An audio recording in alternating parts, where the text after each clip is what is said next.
কাদির ভাই আয় হোসেন। তুমি তো দিয়েছো না না। কাদির ভাই আয়।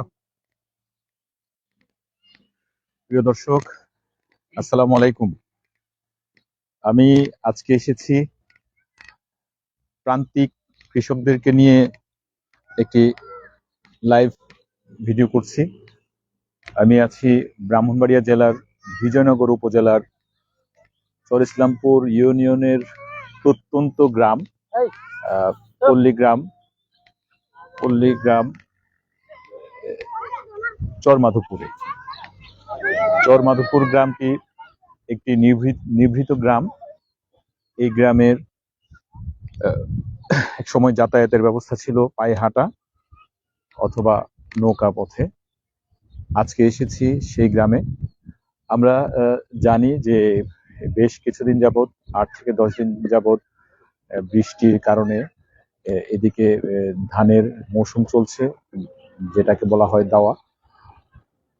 ধান নেওয়া হচ্ছে। কৃষকরা এখন শিশু থেকে সে আবাল বৃদ্ধ পর্যন্ত ধান নিচ্ছে, পরিশ্রম করছে। আমরা এই গরমে কি অতিষ্ঠ হয়ে গেছি, সইতে পারছি না, কিন্তু এই গরমের মধ্যেই কৃষকের মুখে হাসি ফুটে। কৃষকরা পরিশ্রম করে, নারী শিশু বৃদ্ধ সবাই একত্রে হয়ে এই ধান নিচ্ছে। কারণ ধান হচ্ছে খাদ্য হচ্ছে মানুষের প্রধান চাহিদা। প্রথম চাহিদা খাদ্য, বস্ত্র, বাসস্থান, শিক্ষা ও চিকিৎসা। এই 5টি চাহিদার মৌলিক চাহিদা হচ্ছে এই 5টি। এর মাঝে প্রধান হচ্ছে ধান। খাদ্য খাদ্য এই ধান থেকে আমরা উৎপন্ন হয় বেশিরভাগ।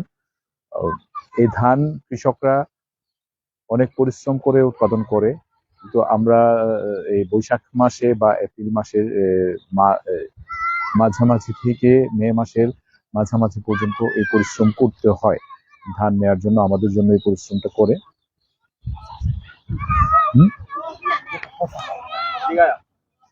আমরা দেখছি গ্রামের কৃষকরা ধান নিচ্ছে, কিন্তু এবার এই 8 থেকে 10 দিনের মধ্যে বৃষ্টি হওয়ায় কৃষকরা এখন বিপাকে আছে। এই বৃষ্টিতে জমি তলিয়ে গেছে, জমির ধান পচে যাচ্ছে। কৃষকরা সব ধান নিতে পারছে না, ঘরে তুলতে পারছে না।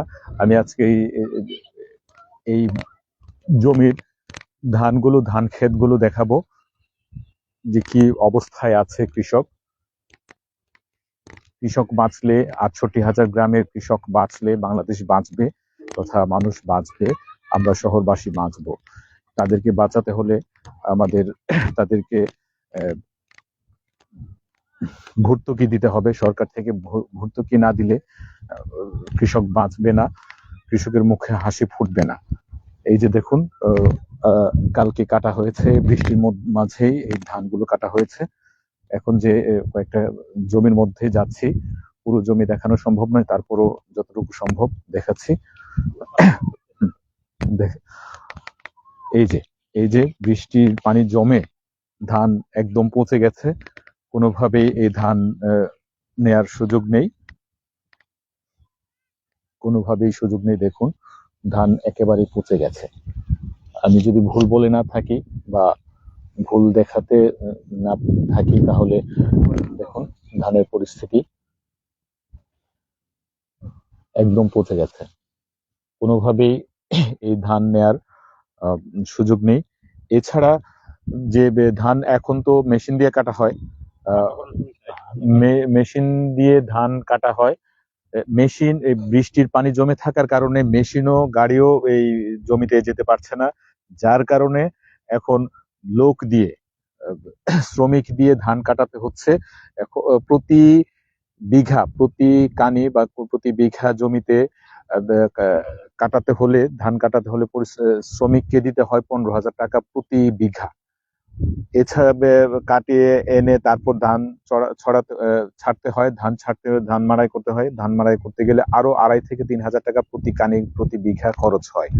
এক্ষেত্রে প্রায় 18 থেকে 20,000 টাকা প্রতি কানিতে খরচ হয়।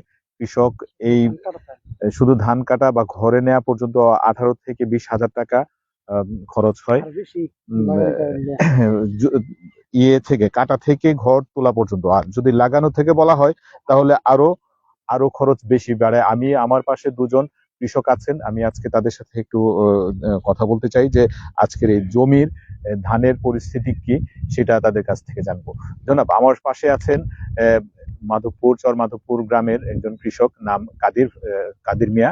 কাদির মিয়া, আজ আজ এই বছর আপনার ধানের পরিস্থিতি এরকম কেন হয়েছে? বৃষ্টির কারণে ধান এরকম হয়েছে। আজ 10 থেকে 15 দিন ধরে এই বৃষ্টি হইতেছে। বৃষ্টির কারণে ধান পচে গেছে। পচে যাওয়ার কারণে এই ধান নিয়ে কোনো কাজ করছে না। আমরা করে একবার ওখানে মারার আমরা করে একবার ওখানে মারার আমরা একবার ওখানে অসহায়। এই বৃষ্টির কারণে ধান পচে গেছে। পচার কারণে আমরা ধান দিতে পারি না। কামলো আয় না, 15,000 টাকা দিয়ে বেকার করে পারি না। এটা পচে গেছে, এটা নিলেও কোনো কাম হতো না। আমরা এই অবস্থা আছি। এখন আপনারা সরকারের কাছে কি প্রত্যাশা করেন? আমরা সরকারের কাছে প্রত্যাশা করি, আমরা ওখানে একবারে মারার আমরা অনেক কোনো উপায় নাই, নিরুপায় আছি। মানে আমরা সরকারের কাছে এই আমরা আবেদন করতেছি। আমরা ভর্তুকি চাচ্ছেন, কৃষির উপরে ভর্তুকি চাচ্ছেন? জি, ভর্তুকি। তাই তো? ভর্তুকি চাইছি। আচ্ছা আচ্ছা, ধন্যবাদ। আমি এখন কথা বলবো আরেকজন কৃষক জাহাঙ্গীর মিয়ার সাথে। জাহাঙ্গীর মিয়া, বলুন তো, আজকে আপনার এই জমি জমি যে পানি লেগে পচে গেছে, এতে আপনার কি কি ক্ষতি হতে পারে, বা গ্রামবাসীর বা দেশের কি ক্ষতি হতে পারে? দেশের ভাই সব দিকে সর্বদিক দিয়ে আমরা ক্ষতি। বছর এই ক্ষতি আমরা কোনোদিনও আমরা গ্রহণ করে উঠতাম পারতাম না। আমরা কাম একেবারে শেষ হয়ে গেছে। আমি 5-7 কানি 15 কানি হেড করছি, এখানে আমি 2 কানি হেতের দানা 15 কানি হেতের মধ্যে পাইছি না। এখন পর্যন্ত আমি এমন অবস্থায় আছি, দেখেন আমার অবস্থা। সারাদিন আমি কাজ করতে করতে আমি একবারে শেষ হয়ে গেছি। কিভাবে যে আমরা জীবা চলে ছেলে মেয়ে চলুন, আমরা এই চিন্তা ভালো লাগে না। আমরা চাই সরকারের কাছে আবেদন চাই যে আমরা কিছু সহযোগিতা করার জন্য ভাই। যদি করে তাহলে আমরা একটু অনেক একটু উপকারও বাড়লে আমরা উপায় নাই। এই বছর আমরা ঠাট মেরে হেলেছি। এক এক বিঘা জমিতে আপনার রোপণ থেকে ধান যখন রোপণ করেন বা ঘরে তোলা পর্যন্ত আপনার প্রতি বিঘায় কত টাকা খরচ হয়? প্রতি বিঘায় এবছর যদি বন্যা না হইতো তাহলে মোটামুটি আমরা হয়ে যেত। বন্যার কারণে আমরা প্রতি বিঘায় দাওয়াতে জায়গা 15,000 টাকা, আবার সর্বদিক দিয়ে খরচ আরো গেছে 15,000, প্রায় 30-35,000 টাকা এই বছর। এই বছর এই বছর যে বন্যার কারণে আগে কম যেত, মেশিনে কাটলে কম কম যেত, অনেক কম যেত। মেশিনে কাটতে পারে না। একটা কামলা রোজ হলো 1500 থেকে 1800 টাকা। একজন কামলা 1 মন দানে আনতে পারে না। 1 মন দানার দাম 700 টাকা। কামলা রোজ হলো 1800 টাকা, আর 1 মন দানার দাম 700 টাকা। আবার কামলা 2 বার আমরা খাওয়াইতে হই। আমরা কিভাবে এই পরিস্থিতি স্বীকার করে এই খাদ্য কিভাবে নিজে নিয়ে যে গড়তুম, আমরা এই চিন্তাই ভালো লাগে না। আমরা সরকারের কাছে এই আবেদন করছি যে আমরা যদি একটু সহযোগিতা করে তাহলে আমরা একটু আশ্বাস পাবো আর কি, নাহলে আমরা উপায় নেই ভাই। ধন্যবাদ। কৃষক জাহাঙ্গীরের সাথে কথা বললাম। এবার আরো একটা জমি যদি সুযোগ থাকে দেখাই। আমি জুতা ছাড়াই এসেছি, কারণ কাদাযুক্ত পানি, ধান পচে গেছে, তো আমি নিজেও একটু বেকায়দায় আছি। এই যে এই ধান যদি কালকে পরশুর মধ্যে না কাটে, ধান ঝরে যাওয়ার সম্ভাবনা আছে। এখন শ্রমিক পাওয়া যাচ্ছে না। শ্রমিক অধিক মূল্যে শ্রমিক শ্রমিক দিয়ে কাটাতে হচ্ছে। শ্রমিকের সংখ্যা কম।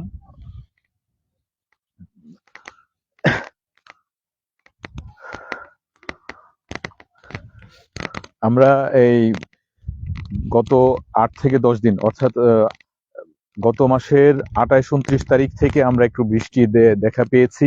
বৃষ্টিটা পেয়ে আমরা শহরবাসী একটা যে হায় হুতাশ ছিল, গরম, অতিষ্ঠ গরম, কারেন্ট থাকে না, বিদ্যুৎ থাকে না, এই যে একটা প্রলেপ করতাম। কিন্তু আমি তখনই মাথায় রেখেছিলাম যে যদি বৃষ্টিটা হয় তাহলে আমাদের যে প্রান্তিক কৃষক, তাদের বেহাল অবস্থা হবে। তাদের বেহাল অবস্থা হওয়া মানে আমাদের বাংলাদেশের খাদ্য সংকটে পড়বে। এই যে দেখুন, পচে গেছে ধান, একেবারেই পচে গেছে। কৃষক কতটুকু পাবে, কৃষকের অংশ থেকে আমরা কতটুকু পাবো, সেটাও এখন বিবেচনার বিষয়। এটা বড় ধরনের মহামারী না হলেও মোটামুটি একটা মহামারী বলা চলে। খাদ্য মহামারী মানে আমাদের জীবন সংকটময় হয়ে থাকে। অনেক দূরে না?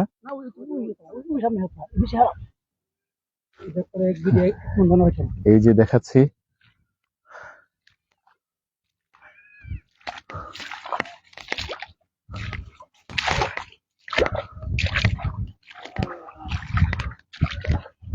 দূরে দেখা যাচ্ছে একটি জমি।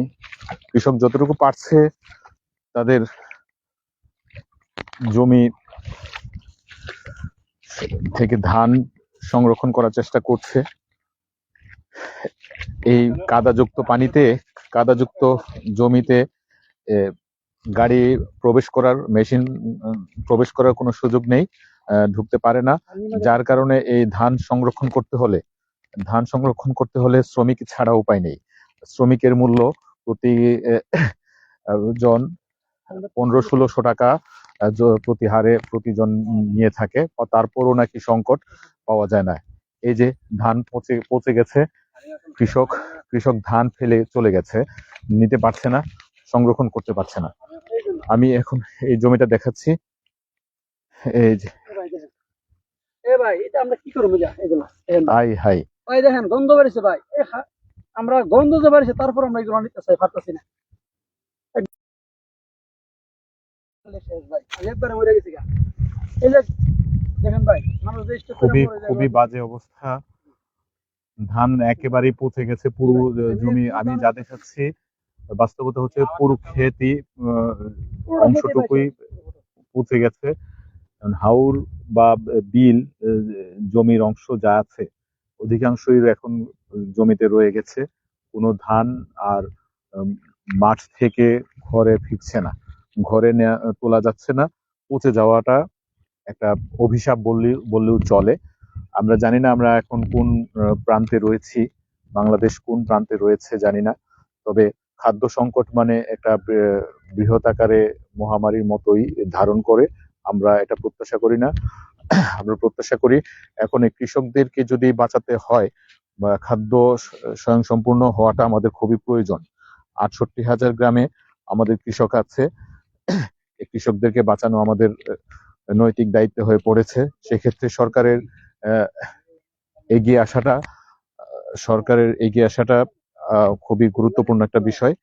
কেননা কৃষকদেরকে ভর্তুকি দিতে হবে। ভর্তুকি দিলে কৃষক বাঁচবে, কৃষক বাঁচলে বাংলাদেশ বাঁচবে। আমি এই কাদাযুক্ত পানিতে হাঁটছি বাস্তবতা দেখানোর জন্য। আমরা গরমে অতিষ্ঠ হয়ে যাই।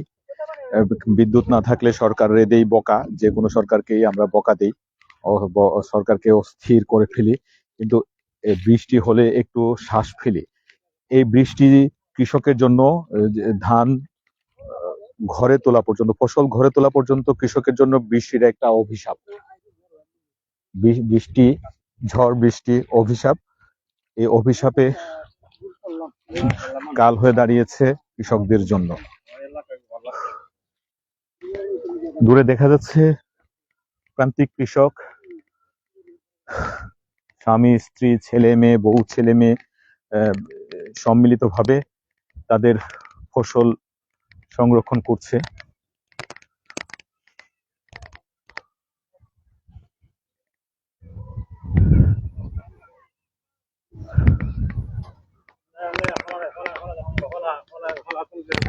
কোন দিকে?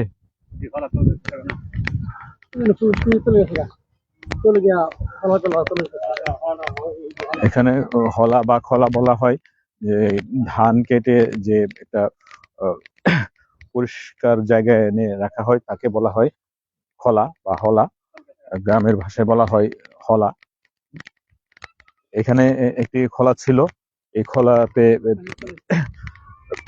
ধান এনে রেখে তারপর ধান মাড়াই করে ধান শুকিয়ে তারপর ঘরে নিত কৃষকরা। কিন্তু এটা বৃষ্টির পানিতে এই পুরোটা খলা ভরে গেছে, কোনোভাবে এখানে আর কাজ করা সম্ভব না। এখানেও খলা করা হয়েছিল কিন্তু বৃষ্টির জন্য খলাতে কিছু করতে পারেনি, আবার ঘাস বেড়ে গেছে। এই যে আরেকটি জমি দেখাচ্ছি আমার পাশে।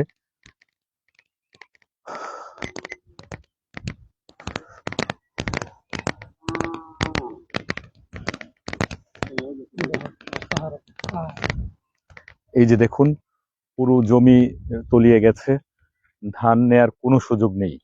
ধান পচে গেছে, বৃষ্টি হয়, পানি জমে গেছে, জমে থাকার কারণে এই ধানগুলো নুয়ে, ঝড়ের ধানগুলো নুয়ে গেছে, নুয়ে থাকার কারণে পানি লেগে ধানগুলো পচে গেছে। মেশিন দেখা কৃষক কথা না। এখান থেকে ধান সংরক্ষণ করার সুযোগ নেই। মেশিন যেহেতু পানিযুক্ত জমিতে প্রবেশ করতে পারে না, সেক্ষেত্রে মেশিন দিয়ে কাটার কোনো সুযোগ নেই। আর যে অবশিষ্ট ছিল চেষ্টা করেছে কাটার জন্য, আহ, অধিকাংশই ফসল তলিয়ে গেছে।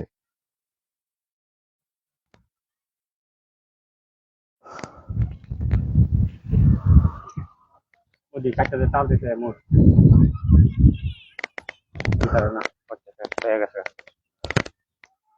ধান যতটুকু পেরেছে কেটেছে, কিন্তু কেটে আর খলার মধ্যে বা ঘরে তুলতে পারেনি। ধান কেটে রেখেই চলে গেছে কৃষক, কারণ এই ধান পচে গেছে, নিয়ে যাওয়ার কোনো সুযোগ নেই। এই যে দেখুন, কাটা ধান, ধান মাড়াই করতে পারেনি। কত সুন্দর ধান ছিল, কৃষক নিতে পারেনি। এই ধান কি আর চলবে না? চলবো, যে কিছুটা চলবো, যদি রৌদ্রতা হয় হুম। কিছুটা চলবো, কম বাদ গেছে বন্ধ করে গেছে। তারপরে আচ্ছা, মোটামুটি এ ধরনের হইলো কিছুটা পাইলাম, এ ধরনের নাই তো, অধিকাংশ নষ্ট হয়ে গেছে না? নষ্ট হয়ে গেছে। এটা নাই তো, কয়েকটা মুড়ি দিকে দিকে কাটলাম, নাই। তারপরে তো লইতে পারি কি না পারি সন্দেহ, আমি 20 টাইলে বাদ যাবো, আহা, 20 টাইলে হলা জায়গা তোলা, আমি লই যাবার জায়গা নাই আমরা। এখন যে জমিটা দেখালাম, এই জমি থেকেই কাটা হয়েছে ধানগুলো, কিন্তু কৃষক ঘরে তুলতে পারেনি। দুর্ভাগ্য। এই খলার মধ্যে বৃষ্টি দামটা অসম্ভব না হয়েছে তলিয়ে গেছে, আজকে, কাদায় যুক্ত হয়ে গেছে।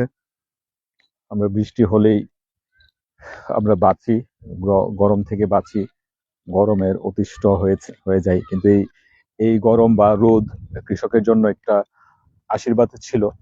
আহ, এই যে দেখুন, খলাটি, যে ধান চুলা, ধানের চুলা এবং কড়াই খালি ফের লইছে, ধান নাই, খালি পড়ে রয়েছে। এই যে ধান নাই সিদ্ধ করতাম, এগুলা করাই কিনে আনছি ধান সিদ্ধ করবার লাগে, আমি করাই ধান নাই এখন, করাই মিটে রাখছি। পানি পানি এই যে দূরে যা দেখা যাচ্ছে খলার মধ্যে পানি জমে গেছে, পানি উঠে গেছে, এখানে আর ধান নেওয়ার কোনো সুযোগ নেই। এই বিলের মধ্যে হাজার হাজার হেক্টর জমি রয়েছে, কিন্তু কোনো ধান সংরক্ষণ করতে পারেনি।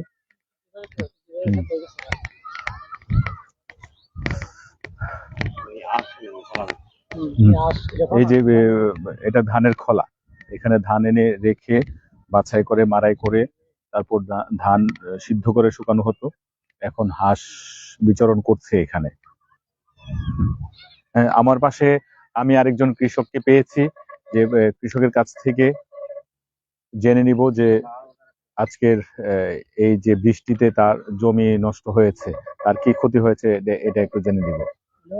হ্যাঁ, ইয়ে, আপনার কেমন ক্ষতি হয়েছে এই আমার ক্ষতি বৃষ্টিতে? 125 শতক জায়গা আমার, 125 শতক জায়গা আমার বৃষ্টি নষ্ট হয়েছে। ধান কাটতে আনবার কোনো পথ নাই, একেবারে শেষ। আমরা গিরস একেবারে শেষ। আমরা কেমনে কি খায়া যে বাঁচুম, এটাই আমরা কল্পনা করতে পারতেছি না। 125 শতক 100 জায়গা মানে 3-4 সাড়ে তিন বিঘা, কানি, 3.5 সাড়ে তিন না, তিন কানি 4 কানি, 5 শতক জায়গা, 3 বিঘা। 3 কানি 5 শতক জায়গা আমার একেবারে গেছে বাদ। আচ্ছা, কাশিদা শুধু টান দিয়ে শুধু বনের মতো নই, ডেঙ্গা ডুঙ্গার কুস্তা নাই, সব গেছে, ফুচে গেছে। তখন আমরা সর্বহারা হয়ে গেছি গা, আমরা আর সময় কুস্তা ভোট দিই না। কি প্রত্যাশা করেন এখন, কি প্রত্যাশা করেন? আমরা প্রত্যাশা কি করবো, সরকারে যদি আমরা কিছু হেল্প করে, তে আমরা জানটা বাঁচবো, আর নয়তো আমরা শেষ হই। ভর্তুকি চাচ্ছেন সরকারের কাছে, এই ক্ষতিপূরণের ভর্তুকি চাচ্ছেন? হ্যাঁ, সরকারের কাছে আমরা কিছু চাইতেছি। সরকার যদি না দেয়, তা আমরা একবার মরণ ছাড়া কোনো উপায় নেই। হ্যাঁ, ধন্যবাদ আপনাকে। দর্শক, আশা করি বুঝতে পেরেছেন যে কৃষক এখন কি চাইছে। এই যে চুলা, এই চুলায় বড় একটি চুলা এবং বড় একটি কড়াই, এই কড়াইয়ের মধ্যে ধান সিদ্ধ করা হয়, সিদ্ধ করে রোদ্রে শুকানো হয়, হলে তারপর ধান মেশিনে ধান ভাঙিয়ে চাউল করা হয়। এখন দেখছি একটি খোলার মধ্যে যে ধান মাড়াই করে পলিথিন দিয়ে কিছু অংশ ধান ঢেকে দেওয়া হয়েছে যেন বৃষ্টি না পড়ে। কতটুকু থাকবে জানি না, কারণ ঝড় এবং বাতাস হলে এই ধান থাকবে না, পলিথিন থাকবে না। সকলে মিলে ঘরের কর্তা কর্ত্রী, ছেলে মেয়ে সকলে মিলে এই ধান নেয়ার কাজ করে, ধান তোলার কাজ করে। এই সময় কৃষকদের মাঝে একটি উৎসবের আমেজ থাকলেও কিন্তু এবারের বৃষ্টি এবং এবারের যে ফসলের মৌসুম, কৃষক হতাশার মধ্যে আছে। কৃষকের মাঝে ঘুম নেই, চোখে ঘুম নেই। কারণ যখন এই ধান ক্ষেত রোপণ করা হয়, চারা গাছ রোপণ করা হয়, তারা ঋণ নিয়ে বিভিন্ন জায়গা থেকে ঋণ এনে এই ধান রোপণ করে তোলা পর্যন্ত, যে বৈশাখ মাস পর্যন্ত তারা এই লোনগুলো একটা চাহিদা নিয়ে আসে। বৈশাখ মাস শেষ হলে ফসল ঘরে তোলার হলেই তখন যারা আড়তদার কিংবা কি বলে এটাকে, লোন দেয়, তারা তাগাদা দিতে থাকে তাদের পাওনা টাকা পরিশোধ গ্রহণ করার জন্য। জানি না কি হয়, চেষ্টা করছি। এই পর্যন্ত আমার সাথে থাকার জন্য আমি দর্শক আপনাদের সকলকে ধন্যবাদ জানাচ্ছি। আপনাদেরকে অসংখ্য ধন্যবাদ। আমি সরকারের কাছে প্রত্যাশা করছি আমাদের বর্তমান সরকার অন্তত কৃষি খাতে পর্যাপ্ত ভর্তুকি দেওয়ার জন্য। কৃষক বাঁচলেই